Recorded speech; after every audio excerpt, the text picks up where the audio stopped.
Gold, trusted gold buyers. మీరు తాకట్టు పెట్టిన బంగారాన్ని విడిపించి ఈ రోజు ఉన్న మార్కెట్ ధరకు కొనబడను.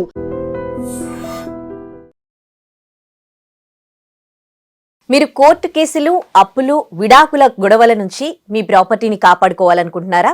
అయితే మీకోసమే ఈ వీడియో. మనతో one of the best property lawyer GM Rao garu ఉన్నారు. మాట్లాడదాం. నమస్తే sir, welcome to our studio. Sir, కోర్టుకి ఏదైనా కేసు వెళ్ళిందనుకో సంవత్సరాల తరబడి అంటే హోప్స్ పోతాయి అనమాట. కొన్ని సంవత్సరాలు వెయిట్ చేయాలి తీర్పు వచ్చేసరికి అని. అది విడాకుల కేసుకి సంబంధించి కావచ్చు, ఆస్తులకి సంబంధించి కావచ్చు, అప్పులకి సంబంధించి కావచ్చు. మన ఆస్తులని ప్రొటెక్షన్ చేసుకుంటందుకు ఏదైనా ఉందా? ఇప్పుడు ఈ మధ్య కాలంలో చాలా కష్టపడి ఆస్తులను సంపాదించుకుంటారు. పాతకాలంలో ఏంటిదని అంటే ప్రాపర్టీస్ అనేటి, ఆస్తులు అనేటి ఒక వ్యక్తి పైన ఉండేటి, అంటే హస్బెండ్ పైన, వైఫ్ పైన ఉండేటి. ఆ ఆస్తులు మనుషుల పైనే అలాగే వచ్చేటి అన్నమాట. తర్వాత రాను రాను ఏమైపోయిందని అంటే ఇప్పుడు నేనే అనుకోండి, నా పైన కొన్ని కోట్ల ఆస్తి ఉందనుకోండి, నేను బిజినెస్ పెట్టాను, బిజినెస్ లో నేను లాస్ అయిపోయాను. అప్పుడు ఏమవుతుంది, కోర్టు నా ప్రాపర్టీస్ మొత్తం అటాచ్ చేసేస్తుంది కదా. సో ఇది ఒక బిజినెస్ లెవెల్లో. అదే మీరు లోన్స్ తీసుకున్నారు, అప్పులు తీసుకున్నారు అనుకుందాం. ఒక పర్సన్ అప్పులు తీసుకున్నాడు, వాడి ఇల్లు అప్పుల కింద జప్తు అయిపోతుంది. ఓకే, అట్లాగే ఫ్యామిలీ డిస్ప్యూట్స్ ఉంటాయి. ఆ ఫ్యామిలీ డిస్ప్యూట్స్ లో కూడా ఈ ఆస్తులు అనేటి కోర్టు అటాచ్మెంట్ చేసే అవకాశాలు ఉంటుంది. ఇవన్నిటి నుంచి మనము బయటపడాలి. ఓకే, ఇవన్నిటి నుంచి బయటపడాలి అని అనుకుంటే మనకు ఏంటిది, ఒక ప్లాన్ అనేది మనకు కావాలి. మనకు ఏముంది మన లీగల్ సిస్టమ్ లో అట్లాంటిది ఏముంది అని అనుకుంటే ట్రస్ట్ డీడ్ అనేది ఒకటి ఉంటుంది. ఓకే, ఇప్పుడు టెంపుల్ ట్రస్ట్ అన్నట్టుగా ట్రస్ట్ అనేది ఒకటి ఉంటుంది. ఈ ట్రస్ట్ అనేది రెండు రకాలుగా ఉంటుంది. ఒకటేమో పబ్లిక్ ట్రస్ట్, ఒకటేమో private trust. Okay, public trust అంటే మొత్తం ఆల్ ఓవర్ ఇండియా మనకు వర్క్ అవుతుంది, దాని కాంట్రిబ్యూషన్ తీసుకోవచ్చు. ప్రైవేట్ ట్రస్ట్ ఏంటిదంటే ఫ్యామిలీ లెవెల్ ట్రస్ట్ అనమాట. ఫ్యామిలీలో ఈ ట్రస్ట్, ఈ ప్రైవేట్ ట్రస్ట్ లో కూడా రకరకాలుగా ఉంటాయి. దాంట్లో ఒక రకమైన ట్రస్ట్ ఏంటిదని అంటే మనకు మన ఆస్తిని సంరక్షించుకోవడానికి ఆస్తి రక్షణ ట్రస్ట్, అంటే asset protection trust. Asset protection trust అనేది దాంట్లో మనకు ఒక ట్రస్ట్ ని క్రియేట్ చేసి మన ఆస్తులన్నిటిని దాంట్లో మనము ట్రాన్స్ఫర్ చేస్తాము. ఫర్ ఎగ్జాంపుల్, ట్రస్ట్ అనేది ఒక డిఫరెంట్ ఎంటిటీ, అది లీగల్ ఎంటిటీ, డిఫరెంట్ ఎంటిటీ కిందికి వస్తుంది. అంటే అదొక మనిషిలాగా, ఇంకా ట్రస్ట్ అనేది ఒక డిఫరెంట్ ఎంటిటీ. నా పేరట కొన్ని ఆస్తులు ఉన్నాయి అనుకోండి, నేను రేపటి దినం లాస్ అయిపోయే అవకాశాలు ఉన్నాయి, లేకపోతే లోన్ తీసుకొని నాకేమైనా ప్రాబ్లం వచ్చినా గానీ నా ఆస్తులను కాపాడుకోవాలనుకుంటే ఇట్లాంటి అసెట్ ప్రొటెక్షన్ ట్రస్ట్ లో మనము ఒకటి క్రియేట్ చేసి ఈ ఆస్తిని దాంట్లో ట్రాన్స్ఫర్ చేసి కొంతమంది ట్రస్టీస్ కి అప్పచెప్తాం ఆ ఆస్తులు ఎలా ముందరికి జరగాలి అని చెప్పేసి. అంటే ఫర్ ఎగ్జాంపుల్, కోర్టు కేసులు పెట్టినాక ఇవి దాంట్లోకి, కోర్టు కేసులు పెట్టక ముందు ఇవన్నీ చేసుకుంటే అప్పుడు రక్షించబడతాయి. కోర్టు కేసు పెట్టిన తర్వాత ఇంకేముండదు, కోర్టు కేసు పెట్టిన తర్వాత అటాచ్మెంట్ ఉంటుంది.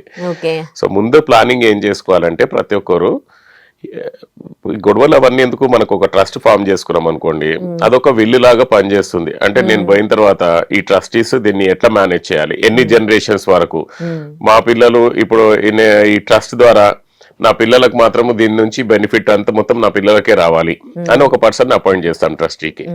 నా పిల్లలు అయిపోయిన తర్వాత వాళ్ళ పిల్లలకు రావాలి. అట్లా ఎన్ని జనరేషన్స్ వరకు మనం చేయాలనుకుంటున్నామో అన్ని జనరేషన్స్ వరకు ఈ ట్రస్ట్ లో అసెట్ మేనేజ్మెంట్ కింద ప్లాన్ చేయొచ్చు. అసెట్ మేనేజ్మెంట్ కింద. ఓకే, సో మన ఇష్ట ప్రకారంగా మనం దాన్ని డిఫైన్ చేయవచ్చు అసెట్స్ ని. సో దీంట్లో ఏంటిదని అంటే ఇది చట్టబద్ధమైన నిర్మాణం, ఇది ఒక లీగల్ గా మనం ఫామ్ చేసేది ఇది. దీంట్లో ఆస్తులు ట్రస్టులకు బదిలీ చేస్తాము, తద్వారా అవి అప్పుదారులు, కోర్టు కేసులు లేదా వివాదాల నుంచి రక్షించబడతాయి. ఇదే సమయంలో సెటిలర్ కు అంటే మనకు ఇండైరెక్ట్ గా సెటిలర్ కి మనకు బెనిఫిట్ ఉంటుంది, లేదా కుటుంబ లబ్ధిదారులకు రక్షించే విధంగా ఉంటుంది. కుటుంబాలకు మన ప్రాపర్టీ పోకుండా రక్షించే విధానంగా ఉంటుంది. ఎంతో కష్టపడి ఒక ₹1 కోటి ఆస్తి కొన్నామండి మనము, నా పేరు మీద ఉంది, పిల్లలు ఉన్నారు, వైఫ్ ఉంది, వాళ్ళకు కూడా సెక్యూరిటీ ఉండాలి కదా, మనకు ఏదో ఆస్తి ఉంది అని చెప్పి. మనం ఏదో రిస్క్ తీసుకొని ఒక బిజినెస్ చేస్తే బిజినెస్ లో లాస్ అయిపోయాం అనుకోండి, అప్పుడు లాస్ అయిపోతే కోర్ట్ ఏం చేస్తుంది, ఆ ప్రాపర్టీ అటాచ్. వీళ్ళంతా రోడ్ మీద వచ్చినట్టే కదా, ఇంకా అవును. ఈ పిల్లలు వైఫ్ అందరు రోడ్ మీదకి వచ్చేసినట్టే. అట్లా కాకుండా మనం ఏం చేస్తామంటే అసెట్ ప్రొటెక్షన్ ట్రస్ట్ తయారు చేసి దాంట్లో వైఫ్ కి ట్రస్టీగా పెట్టి, ఓకే, పిల్లలకు ఇది అంత బెనిఫిట్ రావాలి, ఓకే, అండ్ ఆమె అమ్మడానికి వీల్లేదు, ఇది ట్రస్ట్ ది కదా ఆస్తి, సో ఆమె అమ్మడానికి వీల్లేదు.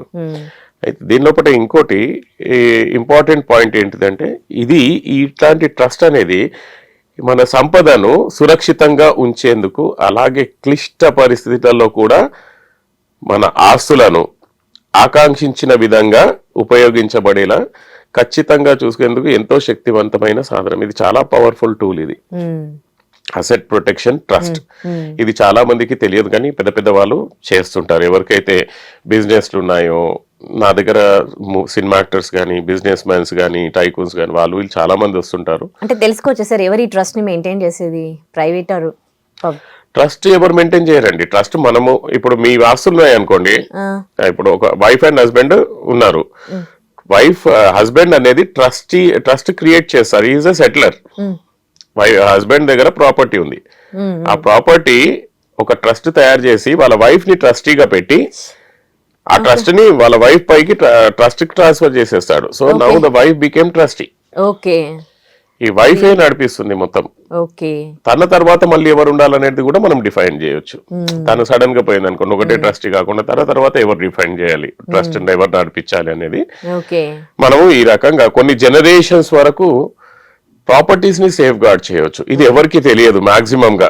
అంటే చాలా మంది ఏదో ట్రస్ట్ అంటే ఇది అనుకుంటారు, కానీ అసెట్స్ ని తప్పకుండా జాగ్రత్త పరచుకోవాలనుకుంటే ఇది చాలా బెస్ట్ మార్గం. ఇవాళ రేపు చాలా మంది ఇవి ఫాలో అవుతున్నారు. ఓకే, ఇప్పుడు పెద్ద పెద్ద ఇండస్ట్రియలిస్ట్ ని చూసుకోండి, డాక్టర్స్ ని చూసుకోండి, మీరు ఎంటర్ప్రెన్యూర్స్ ని చూసుకోండి, ప్రతి ఒక్కరు వాళ్ళ పేర్ల మీద ప్రాపర్టీ పెట్టుకోవట్లేదండి ఇవాళ రేపు. ఎందుకంటే రేపటి దినం ఏమవుతుందో తెలియదు. సో దే ఆర్ డిఫైనింగ్, అంటే వాళ్ళు కరెక్ట్ గా డిఫైన్ చేసేస్తున్నారు. ఈ ప్రాపర్టీ ట్రస్ట్ చేసేసి, ఈ ట్రస్ట్ ద్వారా వీళ్ళకి ఇంత పోవాలి, మా పెద్దనాన్న కొడుకులకి ఇంత పోవాలి, సొసైటీకి ఇంత పోవాలి, అవన్నీ డిసైడ్ చేసేస్తున్నారు. అప్పుడు వాళ్ళు ఎంత లాస్ వచ్చినా గానీ వాళ్ళ మీదకి ఎఫెక్ట్ అవ్వదన్నమాట. ఓకే, ఇప్పుడు వాళ్ళు ఏమైనా బిజినెస్ లాస్ అయ్యారనుకోండి, ఇందాక మీరు చెప్పినట్టు అవును, వాళ్ళు ఆల్రెడీ దీంట్లో అసెట్ ప్రొటెక్షన్ ట్రస్ట్ లో ట్రస్ట్ చేసేసారు వైఫ్ పేరు పైన. అప్పుడు ఈ ప్రాపర్టీలో ఇంకా ఇప్పుడు అప్పులు తీసుకున్న వాళ్ళు, అప్పులు ఇచ్చిన వాళ్ళు టచ్ చేయడానికి ఏం ఉండదు, లీగల్ గా కూడా హక్కు ఉండదు. ఎందుకంటే ట్రస్ట్ ఈజ్ ఎంటైర్లీ డిఫరెంట్. నీ పేరు మీద ఉన్నవి మాత్రమే పోతాయి, కానీ ట్రస్ట్ అనేది ఎంటైర్లీ డిఫరెంట్. ఓకే, ఇంకో దీనికి సులువైన వర్డ్స్ లో చెప్పాలంటే ఇది ఒక భద్రతా కవచం లాంటిది. సో ఆస్తులకు మనకి ఇది ఒక భద్రతా కవచం లాంటిది. ఏంటిది ముఖ్య లక్షణాలు చెప్తారా? తప్పకుండా అండి. అయితే దీని లోపల మనం ముఖ్య లక్షణాలకు వెళ్లే ముందు మనం ఒకటి గుర్తుపెట్టుకోవాల్సింది ఏంటంటే, డిస్ప్యూటెడ్ ప్రాపర్టీస్ కానీ లేకపోతే అటాచ్డ్ అయిన ప్రాపర్టీస్ కానీ ట్రస్ట్ లో చేసినా కానీ వాల్యూ లేదు. ఆల్రెడీ ఆర్డర్ వచ్చేసింది కదా, మనకు ప్రాపర్టీ డిస్ప్యూటెడ్ అని చెప్పి. సో అట్లాంటి ప్రాపర్టీస్ కి మనం చేయొద్దు, మిగతా దానికి చేయొచ్చు. ఇప్పుడు దీనికి కీ లక్షణాలు ఏంటిదంటే, ఆస్తులను ట్రస్ట్ పేరుతో నమోదు చేయడం, తర్వాత వచ్చేసి ట్రస్ట్ ద్వారా ఆస్తుల నిర్వహణ, నియంత్రణ, ఆ ట్రస్టుల ద్వారానే మనకు ఆస్తుల నియంత్రణ నడుస్తుంది. ఇర్రివోకేబుల్ ట్రస్ట్ అనేది చేయాలి. అంటే ట్రస్ట్ గురించి ఎక్స్ప్లెయిన్ చేయాలంటే, నేను ఈ రోజు ట్రస్ట్ చేసి మీ పైన రాశానండి, ఆస్తి మీ పైన పెట్టుకోండి అని చెప్పి, రేపటి దినం నేను మళ్ళీ అది క్యాన్సిల్ చేసి అది నాకు వచ్చేస్తుంది అంటే అది మనం మోసం చేసినట్టు అవుతుంది కదా. అట్లా కాకుండా అందుకని చెప్పి ట్రస్ట్ ఇర్రివోకేబుల్ ట్రస్ట్ అనేది ఉండాలి. దీనికి one of the key features లో ఇది ప్రైవేట్ ట్రస్ట్ అయి ఉండాలి, పబ్లిక్ ట్రస్ట్ కాదు. ఓకే, ఇట్లాంటి ట్రస్ట్. అండ్ దీంట్లో లీగల్ ట్రస్ట్ అనేది సపరేట్ లీగల్ ఎంటిటీ అని మీకు ఆల్రెడీ చెప్పాను. అంతేకాకుండా దీంట్లో తరతరాల ప్రణాళికలు కూడా మనం రాసుకొని పెట్టుకోవచ్చు, ఎప్పటి వరకు ఏంటిది అని చెప్పేసి. ఓకే, అది ఆ రకంగా నడుస్తుంటది అనమాట. దీనివల్ల ప్రయోజనాలు ఏంటి అండి? ఫస్ట్ ఏంటిదనంటే, ఇది కోర్టు కేసుల నుండి ఆస్తులను రక్షిస్తుందండి. కోర్టు కేసుల నుంచి ఆస్తులను రక్షిస్తుంది. అండ్ ఫ్యామిలీ డిస్ప్యూట్స్ నుంచి మనకు కాపాడుతుంది. Okay, this is the second point. Third point, ఆధారపడిన వారికి సరి అయిన పరిరక్షణను ఇస్తుంది. అది ఎవరు మన మీద ఆధారపడిన వాళ్ళకు ప్రొటెక్షన్ ఇస్తుంది. సమర్థవంతమైన ఉత్తరాధికార ప్రణాళిక అంటే సక్సెషన్. ఇది నేను పోయిన తర్వాత మళ్ళీ అది ట్రస్ట్ ద్వారా ఎవరికి బెనిఫిట్ కావాలి, వాళ్ళ తర్వాత ఎవరికి బెనిఫిట్ కావాలి, అవన్నీ మనం డిఫైన్ చేయొచ్చు. ఇందులో ఇది ఏంటిదంటే మనకు ప్రైవసీ అండ్ కంట్రోల్ కూడా మనకు ఇస్తుంది అనమాట ఇట్లాంటి ట్రస్ట్. ఓకే, ఇప్పుడు ఈ ట్రస్ట్ గురించి ఎంతమందికి అవగాహన ఉంది? దీనికి గురించి అవగాహన ఉండి మీ వద్దకు ఎక్కువగా ఎలాంటి వాళ్ళు వాళ్ళ ప్రాపర్టీ ప్రొటెక్షన్ కోసం మిమ్మల్ని అప్రోచ్ అవుతారు? ఇది ప్రాపర్టీస్ ఎక్కువ ఉన్న వాళ్ళు అండ్ డెఫినెట్ గా వాళ్ళు ఎవరైతే డాక్టర్స్ కానివ్వండి, పెద్ద పెద్ద ఇండస్ట్రియలిస్ట్, సినిమా ఆర్టిస్టులు, ఇట్లాంటి వాళ్ళు వీళ్ళ దగ్గర ఉన్న ప్రాపర్టీస్ ని సేఫ్ గార్డ్ చేయడానికి ఇట్లాంటి ట్రస్ట్ ప్లానింగ్ చేస్తారండి. అండ్ ఎవరైతే బిజినెస్ మ్యాన్స్ ఉన్నారో వాళ్ళు మాక్సిమం గా ఈ ట్రస్ట్ ప్లానింగ్ లో వీళ్ళు చేయిస్తుంటారు మన దగ్గర. సో ఇది ముఖ్యంగా ఏంటిదని అంటే నేను మీకు ముందర చెప్పినట్టుగా ఎట్లాంటి కోర్టు కేసుల నుంచి అయినా కానీ మనల్ని ఆస్తి నుంచి కాపాడుతుంది. ఇప్పుడు ఇంకా కొద్దిగా ఒక ఇది చెప్పాలని అనుకుంటే, ఒక ఏ అనే పర్సన్ అప్పు చేశాడు, ఆయన దగ్గర ఉన్న ఆస్తి ఒకవేళ ఆయన పేరు మీద ఏమైనా ఆస్తి ఉంటే కోర్టు ఆస్తిని లాగేసుకుంటుంది, కానీ ఆ ఆస్తి అనేది ట్రస్ట్ పేరిట ఉంది. పోనీ ఏ అనే పర్సన్ అప్పు చేశాడు, ఆస్తి మాత్రం ఆయన పేరు మీద లేదు, వాళ్ళ కొడుకు పేరు మీద ఉంది అనుకుందాం. రేపటి తర్వాత ఈయన పోయిన తర్వాత వాళ్ళ కొడుకు అప్పు చేశాడు, వాళ్ళ ఆస్తి కూడా పోయే అవకాశాలు ఉన్నాయి. కానీ ఇప్పుడు ట్రస్ట్ లో పెట్టినందుకు వాళ్ళ కొడుకు అప్పు చేయనియండి, వాళ్ళ భార్య అప్పు చేయనియండి, ఇంకెవరు అప్పు చేసినా గానీ ఈ ట్రస్ట్ లో ఉన్న ప్రాపర్టీని మాత్రము కోర్టు దాన్ని టచ్ చేయలేదు.